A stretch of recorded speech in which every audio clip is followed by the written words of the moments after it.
Hello, my name is Tina Feldstein, and I am the president of the Prairie District Neighborhood Alliance, which is a neighborhood association that is in the South Loop, in the south end of the South Loop.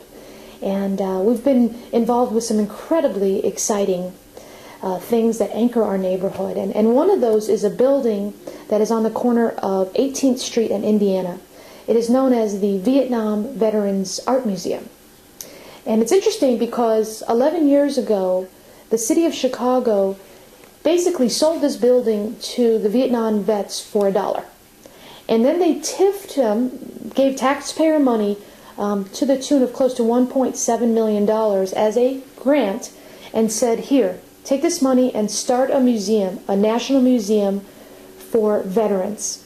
And that's exactly what they did.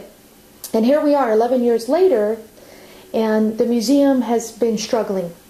They've gone through all of the $1.7 million, and they've also accumulated over $600,000 in additional debt.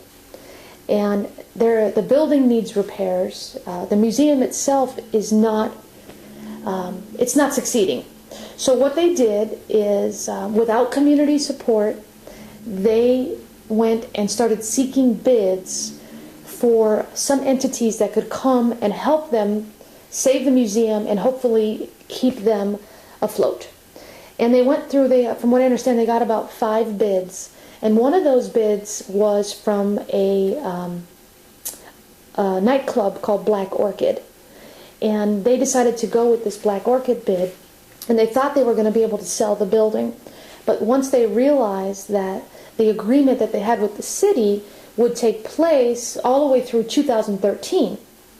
And if they sold the building before that they would have to pay back all the money, the $1.7 million and the additional debt. So they thought, oh, we better not sell the building because they clearly don't have the money. So they tried to essentially structure a deal with Black Orchid where they would lease the building for 7 years, and at the end of the 7 years they would have an option to purchase the building. And of course, what happens after 7 years? The TIF money having to be paid back goes away. Well, all of that would have probably worked. They would have gotten away with it had they not tried to kick out Cafe Society.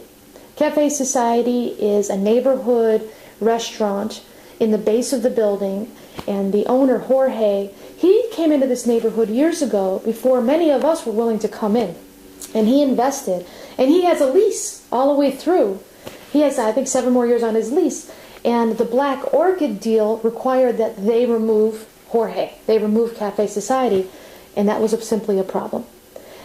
So they tried to kick him out. They tried to claim that he doesn't pay his rent.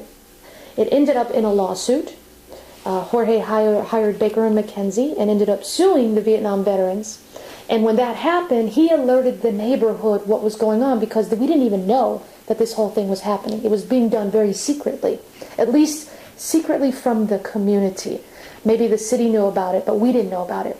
But once Jorge told us about it, the PDNA, the Prairie District Neighborhood Alliance, immediately got involved, because we don't want a nightclub.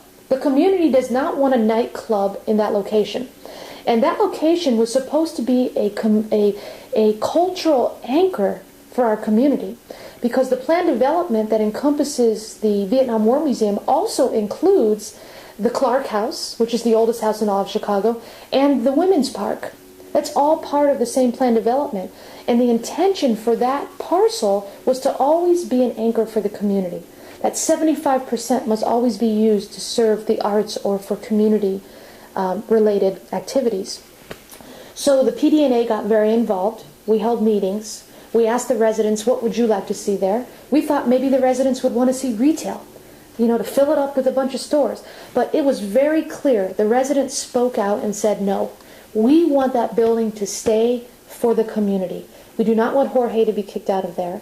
And it needs to be something that's focused on the arts, or focused on kids, or focused on staying a cultural anchor.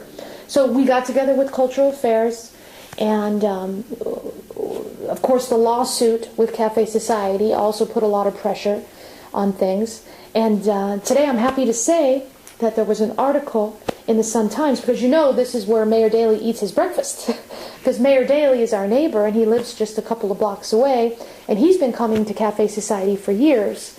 So when Mayor Daley got wind of what was going on, and all the pressure that the Neighborhood Alliance was putting on the city, he decided to get involved. And now, voila, the mayor says no black orchid. The city's going to exercise its right to take the building back. And it looks like, it's not set in stone yet, but I imagine it's probably a pretty strong deal that the Chicago Park District will be creating a community center for the neighborhood. So it's really exciting, and the residents of the PD&A could not be more thrilled. And I'm sure Jorge of Cafe Society will be happy that he at least has 7 more years.